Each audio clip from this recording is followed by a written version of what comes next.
आज मैं आपको बताऊंगा कैसे आप अपने हॉस्पिटल के बिजनेस को 10 गुना, 20 गुना, 30 गुना ग्रो कर सकते हैं। देखिए, मैं आपके हॉस्पिटल की ग्रोथ के लिए कुछ स्ट्रेटजीज बताऊंगा, लेकिन आपको एक बात का ध्यान रखना है कि जो मैं आपको स्ट्रेटजीज बताऊंगा वो सारी स्ट्रेटजीज एक दूसरे से इंटरकनेक्टेड है। देखिए, आपको आपके बिजनेस को ग्रो करने के लिए आपको क्या चाहिए होगा, सबसे पहले कि नए कस्टमर कहाँ से लाएं। इसके लिए सबसे पहले आपको एक चीज़ करनी होगी, आपको एक फ्री हेल्थ चेकअप ऑर्गेनाइज करना पड़ेगा। हेल्थ चेकअप ऑर्गेनाइज क्यों करना है इसके बारे में मैं अभी थोड़ी देर में बताता हूँ, इसका क्या प्रॉफिट होगा। तो जब आप हेल्थ चेकअप ऑर्गेनाइज करेंगे तो आपको कुछ बातों का ध्यान रखना है कि जब आप अपने हेल्थ चेकअप की मार्केटिंग कर रहे होंगे कि ये फ्री में हेल्थ चेकअप होने वाला है, तो आपको एक चीज़ ध्यान रखनी है कि आपका हॉस्पिटल जहाँ पे है उसका 5 किलोमीटर का रेडियस में किस टाइप के हॉस्पिटल है। मतलब कि बड़े बड़े हॉस्पिटल है कि छोटे छोटे हॉस्पिटल है। अगर छोटे छोटे हॉस्पिटल है तो वो लोअर क्लास या मिडिल क्लास के कस्टमर को एक्वायर कर रहे होंगे। अगर बहुत बड़े बड़े हॉस्पिटल है तो वो हायर क्लास के कस्टमर्स को एक्वायर कर रहे होंगे। तो आपको देखना है कि आपके 5 किलोमीटर के रेडियस में कौन से हॉस्पिटल हैं, आपके आसपास कौन से टाइप के हॉस्पिटल्स हैं, ताकि आप समझ सकें कि आपको किस टाइप की कम्युनिटी, किस टाइप के कस्टमर को टारगेट करना है, कहाँ कहाँ आपको अपना ऐड को चलाना है। देखिए, आप ऐड दो तरीके से कर सकते हैं, या तो डिजिटली कर सकते हैं या तो ट्रेडिशनली में आप अपने एड्स को पैम्पलेट्स और बैनर, बहुत से तरीके हैं उससे कर सकते हैं। और डिजिटली तो आपको डिजिटल मार्केटिंग तो जानते हैं, सोशल मीडिया के थ्रू कर सकते हैं। देखिए, इस चीज़ के बारे में मैं आपको दूसरी वीडियो में बताऊंगा कि कैसे आप अपने बिजनेस को मार्केटिंग के थ्रू ग्रो कर सकते हैं। लेकिन पहले तो इसमें आगे जान लेते हैं कि आपको आगे और क्या करना है। देखिए, अब आपको एक चीज़ ध्यान रखनी है। मान लीजिए मार्केटिंग करने के बाद आपके पास कम से कम 100 कस्टमर आ गए नए। जब आपके 100 के 100 कस्टमर हॉस्पिटल में आएंगे तो वहाँ पे अच्छा खासा स्पेस होना चाहिए और सभी कस्टमर के बैठने की जगह होनी चाहिए, कोई भी कस्टमर खड़ा ना रहे। आपको ऐसा एनवायरनमेंट बना के रखना है। देखिए, एक चीज़ समझ लीजिए, जो अच्छा हॉस्पिटल होता है वो हाइजीन और क्लीनलीनेस के लिए बहुत ही ज़्यादा माना जाता है। तो आपका चाहे वो फ्लोर हो, चाहे वो पूरा हॉस्पिटल हो, चाहे वो छोटा सा बाथरूम ही क्यों ना हो, वो सब नीट एंड क्लीन होना चाहिए। क्योंकि 100 में से 2, 4, 10, 20 कस्टमर बाथरूम तो जाएंगे ही। अगर बाथरूम गए और वहीं पे ही उनको बाथरूम गंदा मिला तो वो समझ जाएंगे कि इस हॉस्पिटल की क्या लोकेलिटी है, किस टाइप का ये हॉस्पिटल है। और आपको एक चीज़ का ध्यान रखना है कि आपके हॉस्पिटल के जितने भी एम्प्लॉय हैं सब वेल ड्रेसअप्ड होने चाहिए। आपके हॉस्पिटल का एक लोगो उनके ड्रेस में होना चाहिए। आपके हॉस्पिटल के थीम के अकॉर्डिंग आप उनके ड्रेस बनवा सकते हैं। फिर अगले स्टेप पे आते हैं। देखिए, आपको एक चीज़ समझनी है, जैसे कि सारे कस्टमर आए तो एक एक करके आपको उनकी सारी डिटेल्स लेनी है। 3 डिटेल इंपॉर्टेंट है, मैं आपको बता देता हूँ। पहला तो उनका नाम, दूसरा मोबाइल नंबर, तीसरा एड्रेस। ये 3 डिटेल बहुत ही ज़रूरी है। इसके बारे में आपको खुद लास्ट में पता चल जाएगा क्यों ये 3 डिटेल ज़रूरी हैं। फिर इसके बाद आपको क्या करना है, एक एक कस्टमर को हेल्थ चेकअप के लिए भेजना है। देखिए, अब आपको 2 तरीके के पेशेंट मिलेंगे, एक जो फुल्ली फिट होंगे, दूसरे जो अनफिट होंगे। तो आपको 2 तरीके कस्टमर हैं, दोनों को अलग अलग डिवाइड कर देना है। जो फुल्ली फिट हो उनको अलग, जो फिट है उनको अलग। फुल्ली फिट के लिए आपको क्या स्ट्रेटजी करनी है, इस चीज़ का ज़रूर ध्यान से सुनिएगा।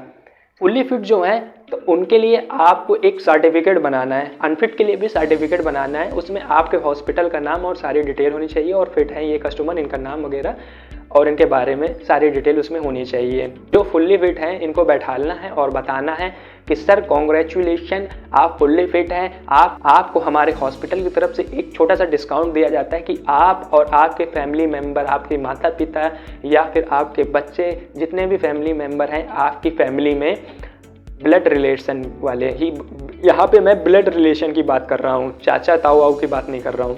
तो जितने भी ब्लड रिलेशन वाले हैं उनको हमारे हॉस्पिटल की तरफ से free of cost common fever, cold fever की कंसल्टिंग फ्री दी जाएगी। मतलब सिर्फ उस कस्टमर को आप उसको कंसल्टिंग फ्री देंगे, बाकी दवाई का पैसा वो खुद अरेंज करेगा। फिर इसके बाद कस्टमर वो आपका घर चला जाएगा। तो 1 हफ्ते बाद या 1 महीने बाद उसके माइंड में एक रिकॉल बना रहेगा कि इस हॉस्पिटल में गए थे, हेल्थ चेकअप हुआ था, उन्होंने कहा था कि अगर कोई बीमार पड़ जाएगा तो मैं फ्री में चेकअप कर दूंगा। तो अगर उस कस्टमर के घर में उसके बच्चे या उसके माता पिता या वो खुद बीमार हो गया तो उसको रिकॉल होगा कि वो हॉस्पिटल था, तो वो आपके पास सीधे आएगा। मान लीजिए उसको नॉर्मल फीवर हो गया तो उसको आपने 3 दिन 4 दिन या 2 दिन बाद उसको फ़ोन किया और आपने बोला सर आपकी हेल्थ कैसी है अब, क्या आप ठीक हैं तो बहुत बढ़िया सर, बहुत अच्छी बात है, आप ठीक हैं, आशा करते हैं आप ठीक रहेंगे।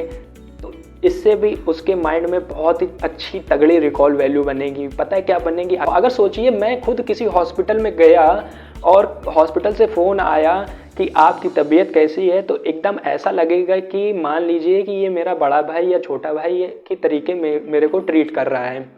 तो ऐसे ही उस कस्टमर को भी फील होएगा। अगर मान लीजिए वो उसकी तबीयत ख़राब है तो उसको और भी थोड़ा सा आप प्रिस्क्राइब कर सकते हैं, उससे थोड़ा पूछ सकते हैं, कंसल्ट कर सकते हैं कि आपने क्या क्या किया, दवाई किस किस टाइम ली, ऐसे करके कंसल्ट कर सकते हैं। फिर उसके बाद उससे और भी डिस्कस कर सकते हैं अभी आपको कैसा फील हो रहा है। ये सारी चीज़ें आपको डॉक्टर को जाके बतानी है। फिर आपको यहीं से फ़ोन में उसको सारी चीज़ें बता देनी। हो सके तो आप दवाई मेडिसिन उसको उसके घर में डिलीवर कर दें और उसका चार्ज ज़रूर ले लें, उसको घर में डिलीवर करें। इससे क्या होगा, कस्टमर जो आपका है वो रिपीट कस्टमर तो बना ही, क्योंकि आया फिट हुआ, फिर दोबारा आपको दिखाया। रिपीट कस्टमर से लॉयल्टी, एक भाई की तरीके, छोटे भाई बड़े भाई की तरीके मेरा ख्याल रख रहा है तो लॉयल्टी बनी।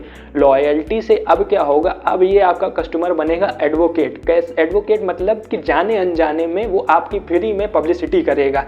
कि मान लीजिए अगल बगल या उसके परिवार में ही कोई बीमार हो गया तो उसके दिमाग में रहेगा कि वो हॉस्पिटल है, वहाँ पे फैसिलिटीज़ और दवाई और हर चीज़ बहुत ही वर्ल्ड क्लास मिलती है, तो वो उनको प्रेफर करेगा। तो वो उनको बोलेगा कि वहाँ जाओ, ये हॉस्पिटल में जाओ, यहाँ पे बहुत ही अच्छी तरीके से सब कुछ रहता है। इसको बोलते हैं रेफरल मार्केटिंग। अब बारी है जो अनफिट हैं, उनके लिए आपको क्या करना है। अब अनफिट जो कस्टमर है उनको भी आपको अनफिट का सर्टिफिकेट देना है। मान लीजिए अगर उस कस्टमर के लीवर में प्रॉब्लम है, आपको अपने ब्राउचर में सारा कुछ मेंटेन करके रखना है कि आपके हॉस्पिटल में क्या क्या फैसिलिटीज़ दी जाती हैं। ये चीज़ उस कस्टमर को बतानी है और उससे ये नहीं कहना है कि आपको यहीं से इलाज कराना है। उसको बस इतना आपको इशारों में बता देना है कि अगर आप यहाँ से इलाज करवाएंगे तो आपको 10% में डिस्काउंट दूंगा, ठीक है।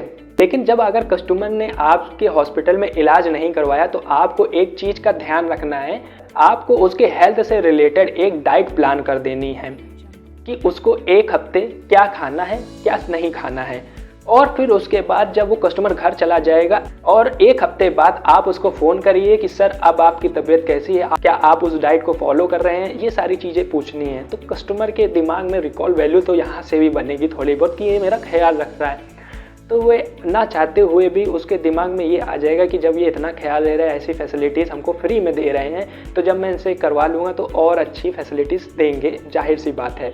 तो वो आपसे ही ऑपरेशन करवाने आएगा या आपके हॉस्पिटल में ही अपना इलाज करवाने आएगा। जब वो इलाज करवा ले तो फिर से उसको दोबारा से कॉल करनी है कुछ दिनों बाद कि सर अब आपकी तबीयत कैसी है, कैसा लग रहा है, अब कैसा महसूस हो रहा है, ये सारी चीज़ें उससे पूछनी है। एक बड़े भाई या छोटे भाई के तरीके से उसका पूरा ख्याल रखना है।